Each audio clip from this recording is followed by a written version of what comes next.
Broadcasting live from the Business RadioX studios in Phoenix, Arizona, it's time for Phoenix Business Radio, spotlighting the city's best businesses and the people who lead them. Hello and welcome to Phoenix Business Radio, broadcasting live from the Mac 6 Entrepreneurial Center right here in Tempe, Arizona, where we help build businesses and connect you with the right people. I'm very excited today to have two maids and a mop team. We have both Paul Ebert, who is the president of the franchise. Welcome, sir. Thank you for having me. Looking forward to our conversation today. For sure. And where are you calling in from?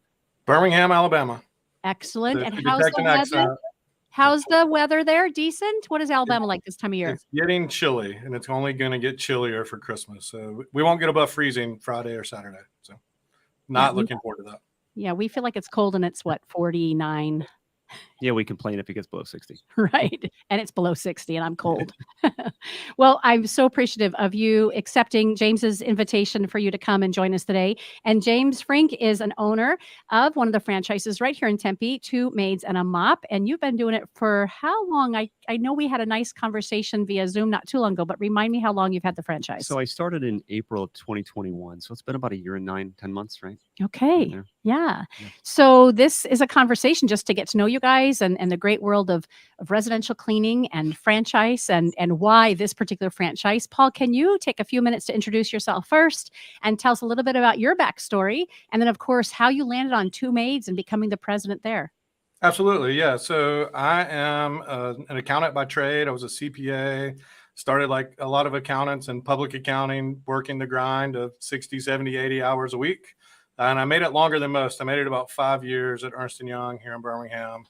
And then I left there, and really it's kind of a partner in the accounting firm knew that I was interviewing for a job with a really large publicly held company here in Birmingham. And he called me into his office and he told me, Paul, people leave here every single day. That's not a big deal, but your personality does not belong in that large publicly traded company. And so he kind of reset my career trajectory just with that one conversation. And so I really shifted my focus into finding kind of an entrepreneurial minded organization.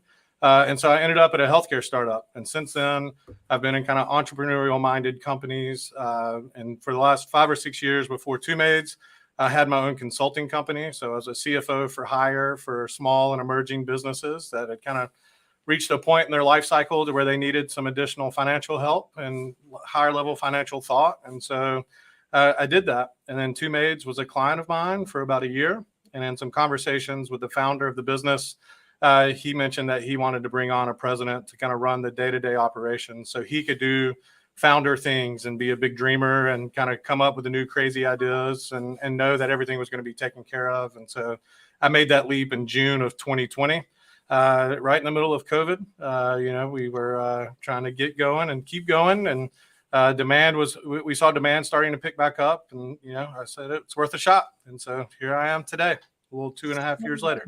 Yeah.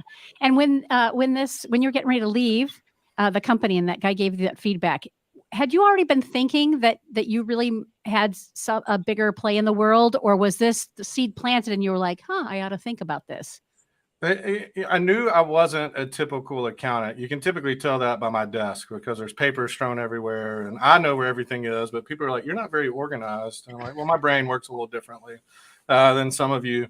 And so I had it in the back of my mind, but I was also, early in my career and young family. And so I was, like a lot of people looking to make the jump. It was more about comfort and like developing a career path. And then his nudge kind of pushed me out of my comfort zone a little bit to take a bigger look and take a step back and look at the bigger picture and just see where it could lead me. And so that's what I did.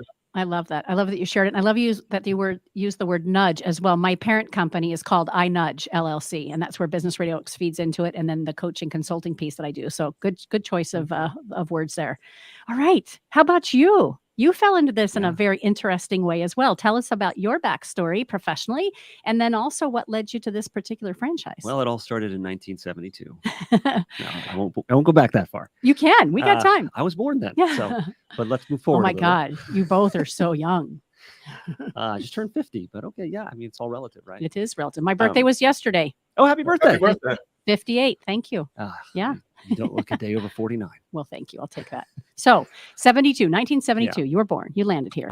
Kicking and Briefly, screaming. I came from upstate New York, went to college in Michigan, and then moved out here in the late 90s. What I've done since then is a lot interesting. The past that I've heard Paul mention, I didn't know, and he's about to hear my past that he probably didn't know, although he probably knows more about me. So I spent about 20 to 23 years, kind of lost count, in a variety of different, mostly high-tech sales positions, kind of Fortune 500 sales. I worked for SAP. I sold NetSuite, some other software solutions, a little bit of training/consulting in there towards the end, some hardware sales earlier in my sales career. And after 20 plus years, you're kind of like, long story short, I got burned out. And unfortunately, or fortunately, because things happen in life, that burnout happened precisely when COVID started. So I got let go from a job that I just wasn't. It wasn't that I wasn't performing. I wasn't a good cultural fit. And looking back, I could see that. They saw it and let me go. And looking back, I can see that they were probably right. And that's okay, because here I am. Yeah. I did some soul searching, was trying to shift career focus to something kind of sales supportive called a customer success manager. And no one was really hiring. COVID was really ramping up. This is, March, April, May of that year. Yeah. And a friend turned me on to franchising. He was getting involved with a senior home care franchise. And he got me involved with it. And I had several conversations with him. It was a startup franchisor, actually. And even my wife and I met the owners, all three of them, out for dinner one night and had a nice conversation. But oddly, that conversation led me to go, you know what, I came away with thinking I'm not comfortable with where they're going. They just were vague. Anyway, moving forward, but I like the franchise idea. I like starting my own business. I thought this is a valid way to go, because I've always wanted to start my own business, but didn't know where to start, like a lot of people. I've always had a passion for cars, but there's not there was nothing there that I had a skill on, and I wasn't going to sell cars. Anyway, long story longer. I work with a franchise broker who helps you figure out what franchise is right for you. And they go through a little process, understand what's important to you and your goals. And then he came back to us a week later and presented 4 or 5 different options. I went through a process with each one of them, validation process, we might call it, right, Paul? That's to correct, understand what they were all about, met with them. And the last one I met with was 2 mates. Long story short, here I am. That's the direction I decided to go. Yeah. And it went through the process of, vetting the business model, talking to other business owners that were franchisors, and plowed forward and acquired a territory here in Tempe. And so talk about your territory. If I remember correctly, Ahwatukee, Tempe. Yeah, cover all of Tempe, all of what's known as, of course, Ahwatukee, Yeah. which is really Phoenix, but south of South Mountain. And then we cover South Phoenix up into what's commonly known around here as the Arcadia area. Yeah. Right. I do some South Scottsdale. I go a little tiny bit outside of our territory, but it becomes a scheduling nightmare if you try to cover the broad city of Phoenix. Yes. Drive all over the place. So I do try to keep it relatively tight within my territory. Yeah. And when you were making that decision and kind of vetting between a handful of viable options as a franchisor, right? Is the right word? I'm a franchisee. You're a franchisee. He's a franchisor. Got it. As a franchisee, do you recall what was there 1 or 2 things that mainly you thought, gosh, this really is where we're going to land? Mm-hmm. What were those? There definitely were. And I have to, of course, bounce it in my mind off the other franchisors' opportunities. Some were new, some were high investment. So what I liked about this franchise model was, first and foremost, it presented a recurring revenue model. And I knew that was going to be a good way to go moving forward. If you were good at what you did and kept customers, that revenue just keeps coming in. You're not having to find a new customer to put insulation in their attic every month. So that was a big draw. Also, there wasn't a huge house cleaning is largely house cleaning to a degree. There's not a huge investment. I don't need to buy a forklift truck or something to get through to get started. Mm-hmm. Not a huge amount of inventory. I also felt like it being what it was and having my background, knowing nothing about house cleaning or really any of the other industries that I considered, this was one I figured I can understand this.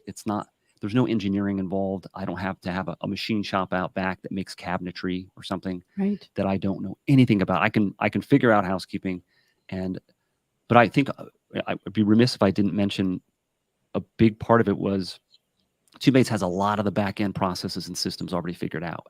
I was really relieved to know that marketing was already part of the We talked about that. I experience. remember you saying how appreciative you are of that. Yeah, because the whole time I'm looking at these different franchises and I'm thinking, you got a great business model. It sounds like it's great, but it's all on me to find every single customer. And I was like, it's more. So I'm going out of sales into sales again. I was like, well, Yeah. I'm not sure if you're leaving sales because you were burned out of sales, maybe that's not the best choice for you, Yeah. James. And Paul, the marketing piece is baked into the agreement and how you guys work with your team, huh? It is. Yeah. And so we say we like to try to make owning your own business easier. And so owning your own business will never be easy, right? Whether you're buying a franchise brand or starting it on your own, we're here to help make that process easier. And so, it's a lot to ask of a small business owner to be the CFO and the CMO and the CEO. And so anything that we can kind of take off of a franchise owner's plate in a reasonable manner, we try to do that. And so we do have years and years worth of customer data. We are very data driven here, technology driven at Two Mates. And so I have a saying that if we can't measure it, we can't manage it. And so we try to do that. Even behind me, there's a map on the screen that's a live interactive map. So I can see leads that are coming in from across the country on a minute by minute basis. And so, I mean, and so we are able to do that. We can do it well. There are other marketing agencies out there, but none of them have the customer data for Two Mates customers that we do. And so we like to put ourselves up against anyone as a digital marketing agency for Two Mates customers. And James obviously highlighted kind of what drew him to Two Mates. Why residential cleaning? Is there anything that he didn't share? I mean, I'm asking the question slightly different, but why this as a franchise model? Sure. So residential cleaning, like if a listener, you were to go and type it in, the residential cleaning trends into Google, after our conversation, you will see lots and lots of data centered around increased demand. People are expecting the industry, which today is a $20 to $25 billion industry, to double over the next 5 years. And so just everything you read has tailwinds coming through it with us. And so, and James hit on this, it's a recurring revenue model. So our most popular package is we want to come clean your home every 2 weeks. So we want to be a part of your home 26 times a year and to continue to build that customer base with those recurring cleans. Obviously, we have some one-time cleaning packages that can get people started. You're moving out of a house or into a house, we're happy to come clean that house too. But, we really want to become a part of your household every 2 weeks. And so, yeah. Interesting. Something to add? Yeah, not really. Just that it's the recurring revenue that I'm after. It's why else are you in business? Right. Really. Right. It's quite frankly, it's easier. It's easier to clean someone's house every 2 weeks than it is to do a deep clean after deep clean after deep clean. It's exhausting for the people that I employ, and sometimes a deep clean can lead to someone setting up recurring service with you. But to Paul's point, a move in, move out, you'll probably never see that person again. So it can be a nice little one hit, but I it's not a focus of the business. At least it isn't from my perspective. Mm-hmm. No, we have we would like to see franchise owners be 80% recurring, 20% one time in terms of revenue. In terms of cleans, that's probably closer to a 90-10. Those one-time cleans are a little more expensive on a per clean basis, but that's our kind of metric and model we shoot for. Yeah, I can support. That's what my metrics show. We do have a dashboard that's part of the system that Two Mates supplies. Yeah. That when you log into it, it immediately tells you what percentage of your cleans for the given time period are recurring, what are one time, etc. And last time I looked last week, it was it's somewhere between 80-90%. So he's spot on. So if good. Not higher.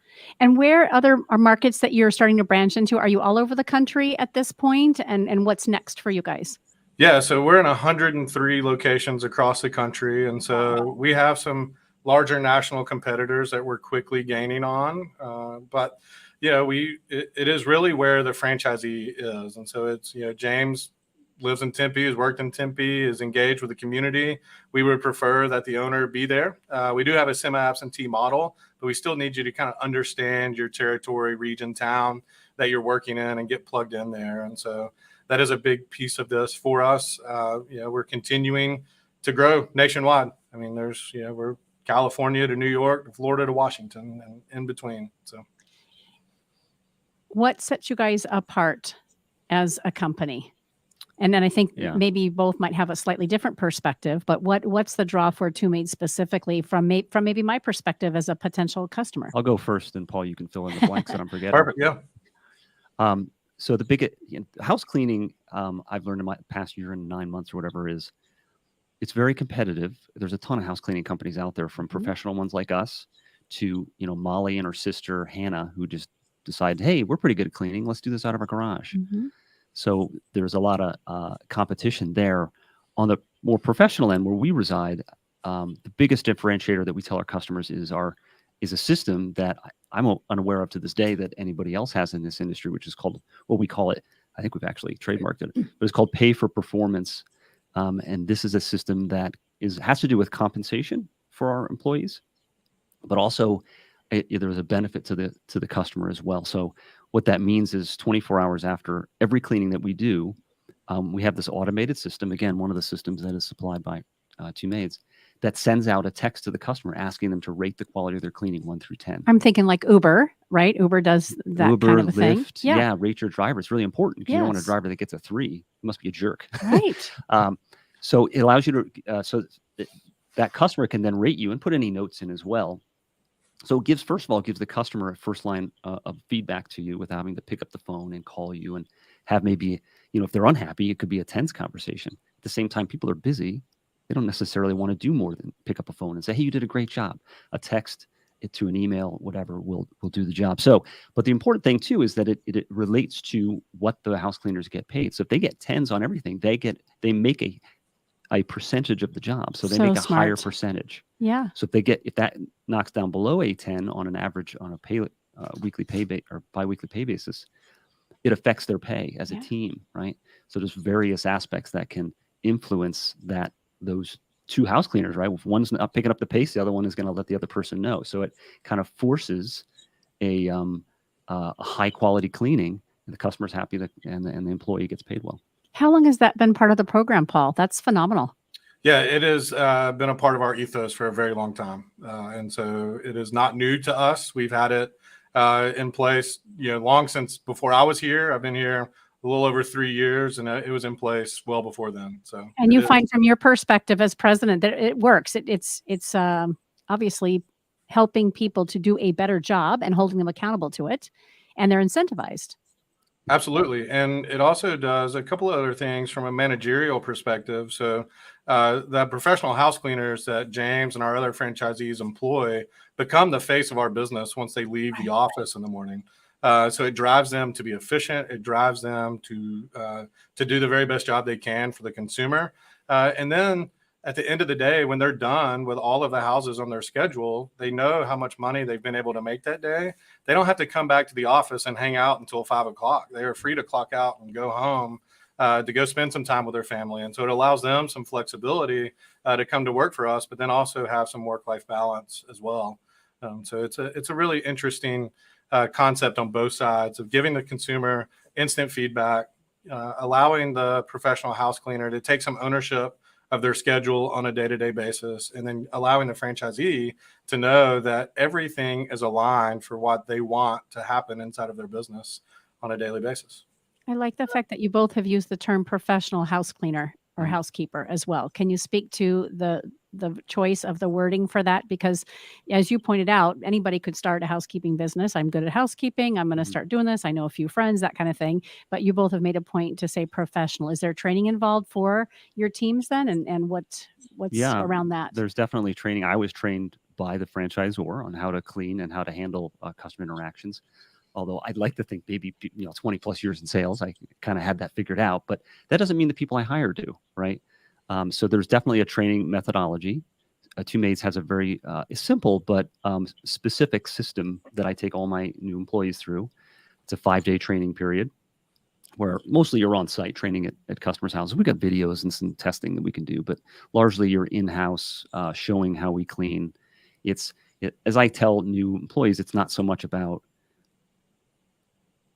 the cleaning itself as much as the process of where do we start? What do we do next? What do we do after that? so that nothing gets missed. Hmm. That's the key, so that you present and provide a consistent cleaning experience every No time. surprises. Right. It's may not like the comparison, Paul, but to McDonald's or Subway, you may not like their burgers, but no matter where you go, you know what that burger is going to taste like. I want That's the same exactly thing right. with my franchise here. I tell people, my employees, this, that we need to provide a consistent experience. So for some reason, I need to send a different team to a customer who's used to one team. They should get the same cleaning. It's consistent. Paul, That's absolutely yeah. right. And so we do take a train the trainer approach from franchise or level. We do have, there's some legalities to, those are James's employees. I do not hire or fire cleaners in Tempe, Arizona. That's all up to James. But we do have a systematic approach to the way we enter a room, we exit a room, which rag goes on which surface. And so it's really funny. If you asked my wife if I should be running a professional house cleaning service across the country, she would tell you absolutely not, right? Because I clean very inefficient, and I don't do it well, right? I go to the center of the room. I'm like, oh, that looks dirty. And so I run over to that corner and I tidy it up and fix it. And then I come back to the center of the room to that's not a way to go through a home and clean it. I am getting better over my 2 years at Two Maids. I have gone out into the field and cleaned a house. I have been trained on the system. But it hasn't completely sunk in yet. And so we do want to deliver that consistent product, right? And that's in any of the 103 locations we have across the country. So James should be able to walk into another franchise office and know exactly how those employees, those associates are going to go clean the home that day. And how great is that, right? When we're looking forward to having referrals. If you guys have done a great job in my home, and wherever I'm referring, whether it's right here locally, Tempe, or if it is in a different state, I'd say be looking for Two Maids, because I know that you're going to get the consistent service and the same value that I've been getting. That's got to make a big difference for you. Absolutely. Paul, what else around differentiating you and what makes you guys unique? We've talked a little bit about, obviously, the compensation on behalf of the team. Is there something else that we're missing that you'd want to speak to?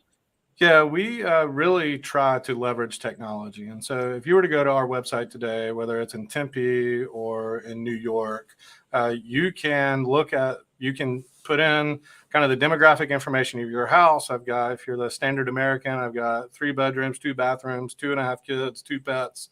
You can put all of that information onto our website and get onto our schedule within a couple of minutes. And so a lot of the competition out there will take you through that funnel to gather your information, but then they want you to pick up the phone and call the office, or they want someone from their office to call you back before they give pricing, before they will schedule a clean. And we believe that we should make it as efficient of a process as possible for the consumer. And so you can do that in about 60 seconds.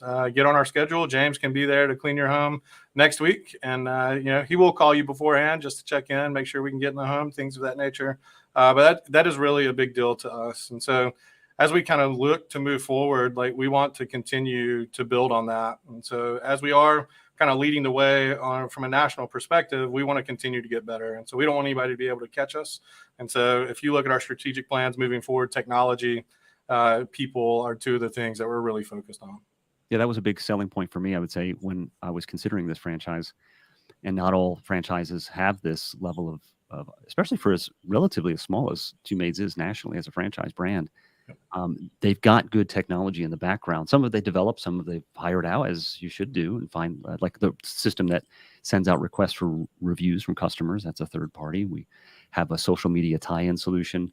We have a really good scheduling system that helps you schedule, because that can be one of the bigger nightmares from a technology standpoint I think a lot of people might not think of when they start their own cleaning company is, how do I get this on the schedule? What if it gets busy? How do I manage it? How do I move it around? You can use Outlook calendar for everything.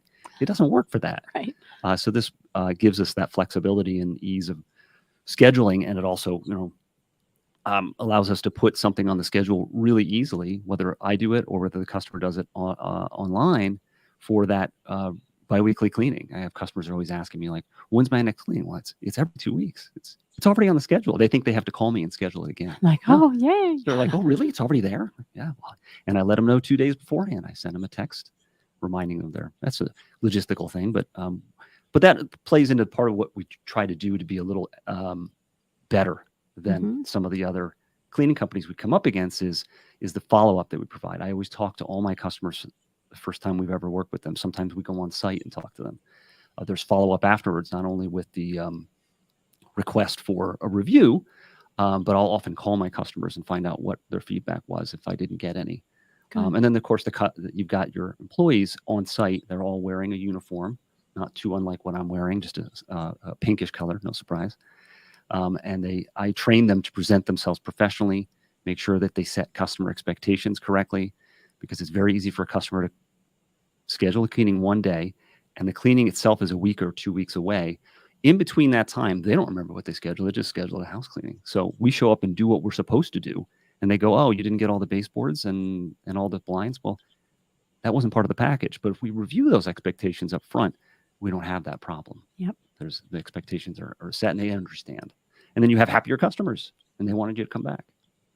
Fantastic. I think we've talked a little bit about this, but for our listeners who may be considering a franchise versus opening their own business, I'd love to hear from both of you why the franchise model versus, again, just starting your own business. You both came from, wildly different backgrounds, but at the same time, a lot of expertise and a lot of experience.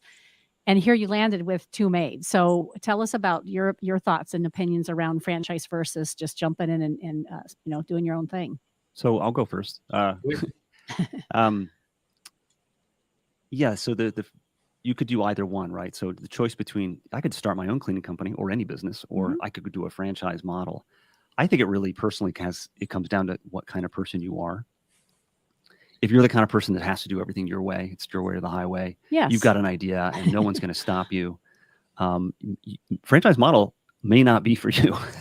If you want a model that is, you're looking at starting a business, but you're not quite sure what that should be. And you're thinking, I do want to do this, but I'm not sure. And you've never run a business before. You're like, boy, I wish I had something that was already baked in. I knew the plan would work. Everybody else can tell me it worked. That's a franchise. You've got a business model that has already been proven to work. You just need to follow it. And not only that, the franchisor is there to continue to support you. I don't think to a coaching level, to be honest, but at the same time, if I need anything, my rep Anna is there, a phone call or a text away, and she's very responsive. Go Anna. Yeah, yay! Shout out to Anna. So if you want that business model that is already ready and to go for you, that's where franchising comes in and fills that need for me, because I really didn't know if I wanted to start a cleaning business. I don't know where to start and what to do, and they've got it all figured out. Now I can just focus on the main things that continue to drive the business forward, which are leads, working with customers, keeping employees happy, very, very important, has been in the past couple of years, so they don't leave you, quite frankly. And third is recruiting new employees as the business grows. Yeah. And you had said for you personally, as you were trying to decide which one to go to, the tech was important. You appreciate that they had a lot of things that were automated and set up in addition to the marketing piece. Yeah. I wonder, now that you say that out loud, if how much of that might have been some of my technology background that I value. I've sold software for multiple different companies for years, and I can see the value that software can bring to an organization. So when I saw what they had, I was like, well, this is good. They're not just working with Excel spreadsheets all day long. That's good. Right. Paul, from your perspective, why a franchise versus owning your own business? What have you seen with 2 maids? Yeah, so I touched on it a little bit earlier, right? So owning your own business is not easy. It is hard work, but it is very rewarding work. And so taking on a franchise model or coming into a franchise model should make that easier, right? We have a robust operations manual, a robust best practices guide. We kind of walk you through the training. We have run into the proverbial wall 103 times now. And so we have figured out ways to hopefully avoid that wall altogether. But if we still run into it, how do we get over it or around it or through it? And so that is really our role, right? Is to continue to push, innovate, technology, marketing, doing those things, but then also trying to just make James's life as a 2 maids owner that much easier or more efficient. We're not perfect at it. We're learning.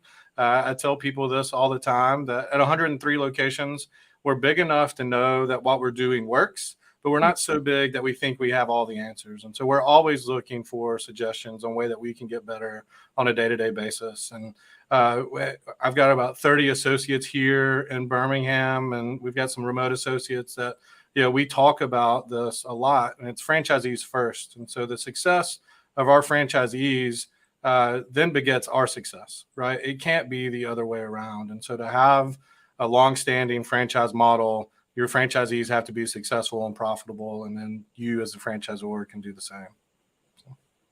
Yeah, the franchisor does listen. We have a monthly meeting, a forum meeting where they discuss new information, what's new on the franchisor end, and then open it up to questions. It's usually it's probably about a half hour questions or a half hour, whatever you want to cover. And then they open it up for questions for all the franchisees that are on the call. There's also, what are they called, Paul? The FAC, what does that stand for again? Yeah, it's a franchise advisory council. And so it is, 9 franchise owners, kind of segmented out by geography that are, you can almost think of them as like the Senate or House of Representatives in the two maids world, that they have their constituents, that they're other franchise owners in their regional areas, that they come speak to us for. Everybody help lifting everybody up, right? Helping every, and that's from a business owner perspective. When you're doing your own business, you sometimes feel like you're working in a silo. You're the only person doing it and have questions and may not know who to ask. But this is a group of people, again, who've gone before you and are willing to share the best trade secrets and the things that are working for them. Yeah, regardless of the FAC, that's a good point of why you'd consider a franchise too, is if you're going it alone, you are going it alone. Yes. Whereas if you're doing a franchise, you've brought, in our case, 102 other franchisees that can help you. That probably, let's just guess, maybe 70, 80 of them are older than your organization. So you can reach out to them and get good advice from them. So you've already got a built-in network of people that are helpful. And I haven't found anyone who wasn't helpful. Yeah. Yeah. And that's absolutely the case. And so we are competitive, right? Like, people want to be number one. They want to be the biggest store. They want to grow the fastest. But we do have protected territories. And so that competition can't encroach. If James has a neighbor, that neighbor can't encroach onto James's territory and do that. So there's this kind of networking, like the rising tide rises all ships, right? And so that is very much alive, kind of in the Two Maids network. And we do have a number of owners that are above, willing, and able to come help answer questions, ask questions. I've got franchisees that will travel to locations to see what's happening kind of in person and then make suggestions. And so it is really a remarkable thing to watch. And I think I remember when we had a chance to connect ahead of time, there's another franchise in Gilbert. Am I right? Yes. Good. Yeah, they've been around quite a bit longer than me. And actually, I spent an entire day with them before deciding on this franchise. That I thought that would be pivotal to making my decision. That wasn't something they told me to do. I just went and reached out and said, "Hey, can I spend a day with you?" Because you're right. I live in Chandler, and Gilbert's, of course, right next door. And that was really helpful to understand the ins and outs of how the business runs, especially one that was quite a bit larger than I am even now, and they're even larger now, and they're the fastest. I don't know the right term to use, perhaps here, Paul, but probably the largest, fastest growing, highest revenue franchise in the entire nation. Well, shout out to Gilbert. That's great. Yeah, that they were willing again, just modeling the opportunity that y'all come together and want to succeed together and grow together. Absolutely. Yeah. What are some of the biggest challenges from you? From your perspective, because you're how long in? A year and a half? Year and 9 months or so. Yeah, almost. Biggest challenge? Yeah, this one's actually relatively easy. There's lots of challenges. Yes. Business. And I am that guy that's in a silo. There's no one in the office with me. I don't have an assistant manager or anything. It's just me. That said, coming from the background of being in relatively professional Fortune 500 type, probably wear a suit to the office half the time kind of career, managing people was quite the shock to me. I remember us talking about that. Especially when I put it in my own perspective of having sold physical equipment and software, when you sell those kinds of items, they don't decide to not show up for work one day. So maybe that's a crude way to put it, but it's just really hard. It's a real challenge. It's really hard to find the right people that are there every day and that you can keep properly motivated. And it's not always, I don't want to make it always sound it's some problem with the employees that I hire. A lot of them are going through tough times in their life. You've got, I'd say there's 2 different demographics that I run into, which is you get people right out of high school, maybe out of some associate degree or something, and they're looking to kind of get their life started. And this can be a good role. It can be a good part-time role, especially. And you've got people, in my experience, once again, being in their, I'd say 40s or 50s in that range, that maybe have been through a tough time in their life. Maybe they're a single mom. They went through a terrible divorce. It could be any number of other things. It could be getting out of, quite honestly, the prison system in some way. So the list could go on and on. And this may be their first job out of that or second, and they're just trying to help themselves move forward in their lives. So you can help people in that regard. But managing people day to day, yeah, it is really difficult. One thing I've learned is either have a lot of part-time people, or because this can be a physical job for one thing. It can be, well, it is a physical job. It can be an exhausting job, is what I should say. So to expect someone to work 8 hours a day at a very physical job, 40 hours a week, is, Paul may disagree with me here, but is almost unrealistic. It's very hard. So part-time may be one of the answers there. But the other thing from my perspective is to enable the business continue to move forward and not to constantly be compromising the business schedule of doing people's cleanings and canceling them or moving them around. You just have to overstaff a little bit. If I need 6 people, because we work in teams of 2, and that means I have 3 teams, so 6 people, right? Then I really need 8 people, because any given day, someone may be out. Maybe there was a horrible issue with their grandmother and they had to go to the hospital. I'm not going to say, no, get into work. I'm going to be like, I just got to be prepared that things are going to come up. They get in a car accident. Everybody gets sick once in a while. It happens. So you just have to prepare for that. And I guess I was woefully unprepared when I first got started. I feel like I know Paul wouldn't know this because we're meeting for the first time, but I feel like, James, you and I spoke about it. I ran a Primrose preschool before I opened Business Radio X, and I wasn't the franchisee, right? I was just the executive director, and I knew people, and I knew hires, and I knew how to build community, and I knew families and knew kids as a previous educator. And I had shared with James, there was a big difference between certified teachers and this demographic you talked about, some of these, particularly women often, right, who are just starting out and maybe college, or young moms, or folks who are more at my age getting ready to retire, do something different, or are done being home and now want an income. And that's very different than I found the professional. And everybody wants to be validated. But when we can figure that out, everybody wants to feel cared for and loved on and appreciated. And I think once I could figure that piece out, then we had people stay with us at the school that I ran a lot longer than industry standards. Paul, I'd love to hear your opinion about some of what James shared, but also what are the challenges that you see from your perspective?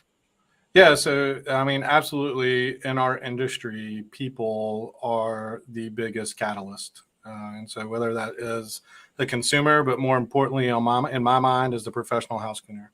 And so, I mean, that's been true. This industry started, there's been franchise brands around for 40 years at this point. It was true 40 years ago. It will continue to be true 40 years from now. And so really, how do we differentiate ourselves as a brand, as Two Maids? I would argue that I cannot, or James cannot, clean your house to a level past clean, right? Just like our competitors. So we either meet the expectation of the homeowner or we don't. And so our real key to being able to differentiate ourselves is to become the preeminent place to work in the residential cleaning space. And so we have some programming that we've already created. We have a Dream Manager program that we have, a third party that will come alongside professional house cleaners. And we use the word Dream Manager, and it sounds kind of fluffy, but it really is. I mean, he really is kind of a life coach, right? And so we talk about their dreams, but those dreams are really goals. And so how do we empower people to be able to meet those goals, right? To take a family vacation to Disney World or Disneyland, and to better themselves and to further their education. And so we were really trying to build on that foundation as we kind of move forward.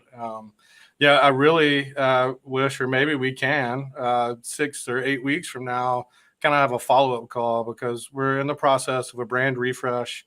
Our logo is changing, but beyond the logo, we have some messaging and things that we're really working hard on at home office that we are going to present to our franchise network in early January at our owners conference. We have 64 people from around our network that'll join us in Orlando and get to share some of this stuff and the exciting things that we're working on. And so I'm a firm believer, just my life story, and which I can get into later as well if we need to. But nobody, if you think back to kindergarten, right? And the teacher is like, what do you want to be when you grow up? Nobody in the class raised their hand and said, I want to clean houses. Right. Like they all had other things. And so our labor force gets to us with a story. And we don't know what that story is, and it is different, but that doesn't mean they shouldn't have a safe, comfortable work environment to come into, that we can't continue to empower their dreams. My ultimate vision is to create sort of a two-made university. If you come and work for Two Maids location for 2 years, we will guarantee you'll be in a better spot in your career than when you started with us. And so we have a long way to go to get there. And we dream big around here, but those are things that we want to try to tackle and accomplish. And who wouldn't want to be a part of that? I think there's very few people who wouldn't want a whole organization lifting them up, propping them up, and having them go home at the end of each night feeling better about themselves. Right. Honestly, at the very minimum, it allows you to show that you care about your employees and you're trying to do something to make them better as humans in their situation. I got to be honest, not all of them want to take on that. Of course, but that's not up to you guys. No, you're helping and offering. Some of it is stuff that I can do on a daily basis. It's just literally, it could be simple as caring. It could be simple as an employee comes in and had a rough night. Their son was in the hospital, and you listen to them, and they cry in front of you, and you take. And they're worried about getting fired. They're worried I've screwed up, I've screwed up again. He's not going to understand. I'm embarrassed. Right. I feel ashamed. And what a great way to just hold space for them when all those concerns are popping off for them. Yes, I mean it's a give and take, right? If that person is that having that upset feeling in front of you, yet they miss 4 days a week every week. It's hard to be. It's like there's a give and a take here. But that said, it's with the employees you're trying to obviously console and that you appreciate the hard work they do for you. Mm-hmm. There's no one else they're going to tell, really. In some cases, some of the ladies that I hire are they may have a son or a daughter or a couple kids, and they are not married and they live alone. So who else are they going to tell? Mm-hmm. So sometimes that's what happens. It is a very delicate balance between empathy and accountability, and you have to have both.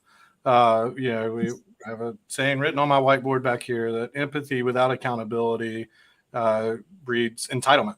And so you can't run a business with entitlement, but you also can't be just holding people 1,000% accountable every single minute of every single day. There is an empathetic piece to what we do and the people that come to work for our locations across the country that we need to be aware of. We need to be able to meet at an appropriate level and continue to drive some empowerment to them as well. I'm going to steal that phrase from him. That's a good one because it's fantastic. I've fallen into that trap ultimately. And I've had employees tell me this. They go, James, you're too nice a guy. You're letting people get away with things. I'm like, shit, they're probably right. So, what that means is I've gotten larger and smarter, mostly smarter. I put systems in place and policies in place as much as you kind of have to say, look, these are I'm compassionate, but these are also the rules we have to follow. Well, right. These are the expectations, right? Expectations is a better word for it, so that we're all doing the same thing. And you don't fall in. It'll be easy as an owner, just me, to fall into a scenario where I'm somehow showing some sort of preference to an employee, where if I treat everyone by the same standard, then everyone knows they're getting treated fairly. Mm-hmm. You're growing, Paul. Tell us how somebody who might be interested in having a conversation with Two Maids and a Mop, how do they get started with you? What's the best place to come and poke around and see if it's good for them? Yeah, so we have a website, twomaidsfranchise.com, that they can go get a bunch of information. It'll have kind of an information collector there. We do also work with franchise brokers a lot. And so, James worked with one. A lot of our candidates work with one as they come to us. And so that's also a great place to start. I'm not in the business of recommending franchise brokers because I love them all the same because they mean the same to our business. But they are out there and readily available.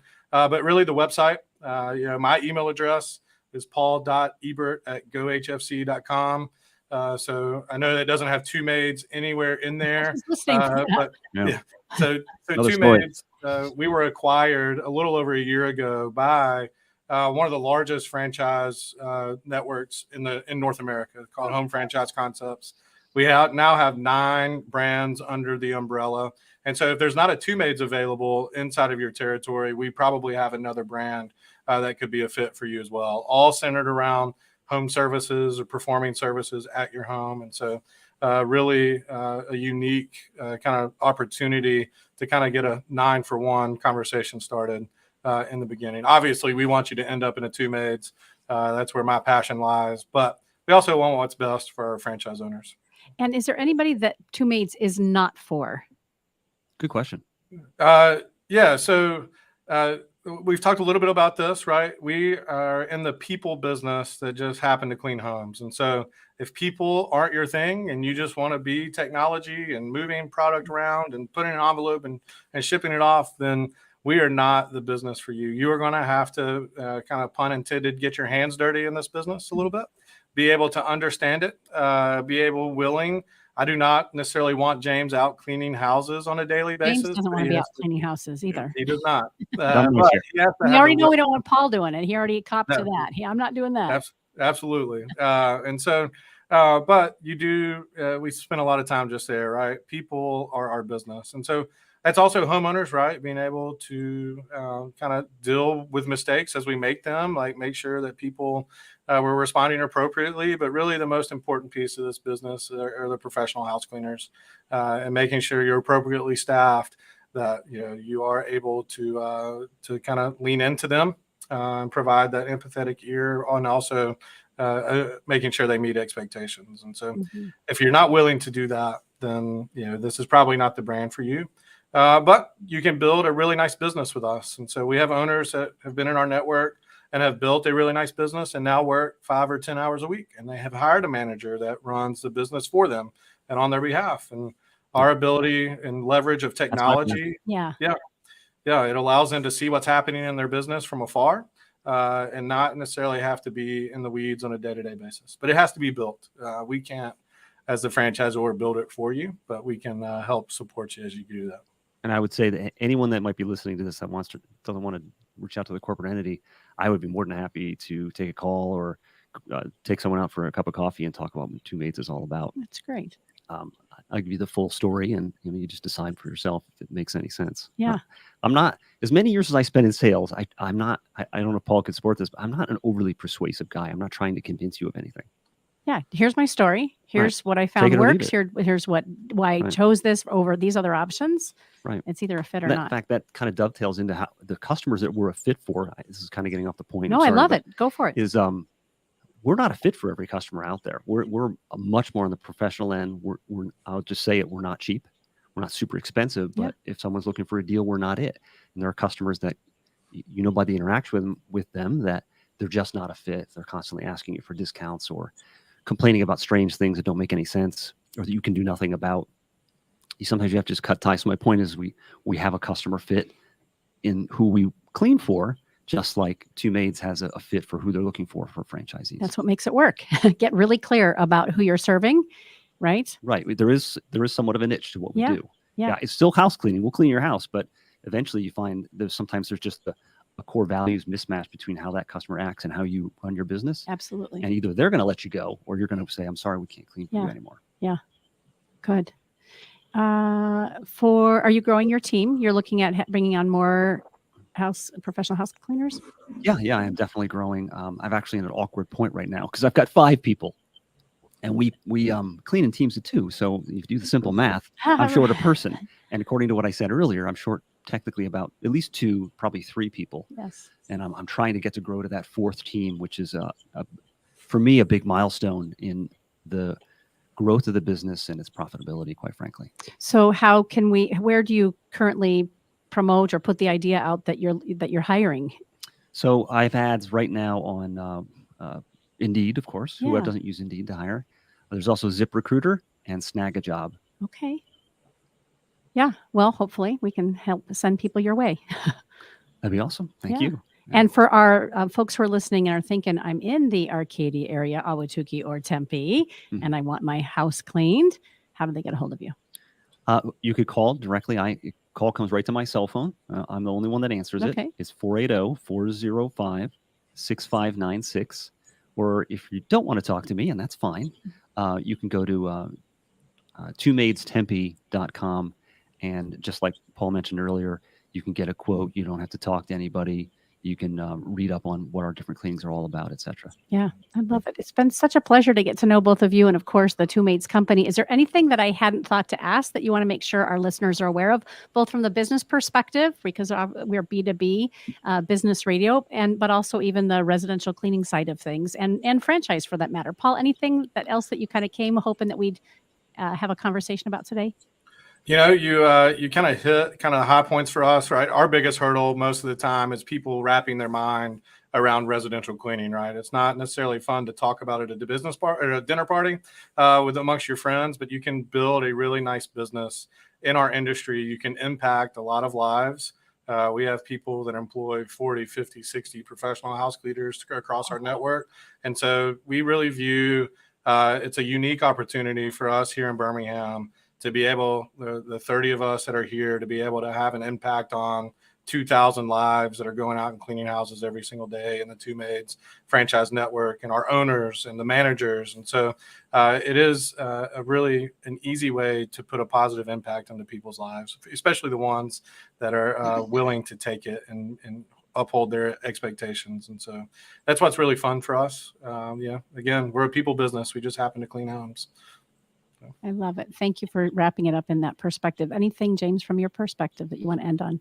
I think we've covered everything that I kind of envisioned we might discuss, and some other things. I'd say maybe the last thing I'm thinking anyway of saying is house cleaning. I found is, I've kind of mentioned this earlier, is somewhat stratified between a professional end and a more cost-effective end, and we're definitely on that upper end. So if anyone is looking into house cleaning as I want someone that's doing it the same every time, I want good communication with the people that I'm talking to. I respond to text almost immediately for my customers, and I want the experience to be seamless in the sense that I know they're going to be there, they're always on time, they confirm their appointments, and it's just a good balance of communication with this company. There's a lot of companies out there just show up sometime during the day or just don't show up and don't reschedule with you. It's a little bit loose, to say the least. We're much more structured. So if that's valued by someone who's looking to have their house clean, that's part of what we're all about. Mm-hmm. So good. Or at least me. Yeah. Well, I love it. And Paul, I would love to take you up on that request that we get to have another conversation when the rebrand is done. And your dream, what was the dream person called? Dream manager. Yeah, dream manager. Maybe bring a dream manager on board. That's all my language, speaking the whole, life coach and professional coach to help motivate, inspire people to take some investment into themselves and become a better version of themselves. Absolutely. So love that. We'd love to have you back. You've been listening to Phoenix Business Radio, broadcasting live from Mac 6 Entrepreneurial Center right here in Tempe, Arizona. Some media leans left, some lean right, and we lean business. Until next time, I'm Karen Nowicki. Thanks for listening.